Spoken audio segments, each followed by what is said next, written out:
Menos man ang mga celebrities nga misalmot sa Ironman Philippines 70.3 karong tuiga apan ubay-ubay gihapon ang mga misalmot nga mga nagkampyon na nga mga atleta. Ani ang report.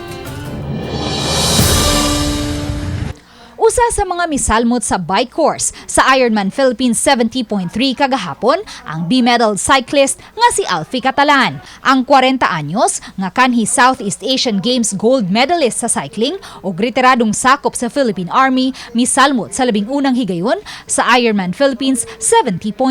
Nagkadi ang mga cycling events na ang iyang nasalmutan sulod og gawas sa naso diin miani siya og mga medalya. Apan iyang giangkon nga kini ang labing unang higayon nga 90 kilometers ang iyang gitadlas. Iyang gipasabot nga usa ka semana lang ang iyang pagbansay-bansay. Ito yung pinakamahabang time trial na ko ma'am, na individual. Pinakamahabang tinakbo kong individual ma'am. Biglaling din po kasi yung sa akin ma'am, pagkahugot ba, pagkakuha ng team ng Spectrum. Kaya sabi ko, try. Sa labing unang higayon sa Ironman Philippines 70.3, miagi sa CCLEX palibot sa SRP ang bike course karong tuiga. Ug tungod kay nag-uwan-uwan niadtong higayuna, pipila sa mga cyclist ang nadisgrasya ug usa kanila si Alfie Catalan. Mi-overtake siya niadtong higayuna sa kauban niyang cyclist sa Philippine Army. Pagka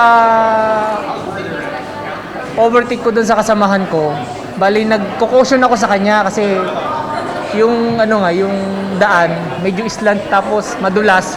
So pagka ko sa kanya, pagka senyas ko, dumiretso yung gulong dun sa may madulas na parte ma'am na Kaya ako yung sumemplang. Ako yung nag-caution, ako pa yung sumemplang.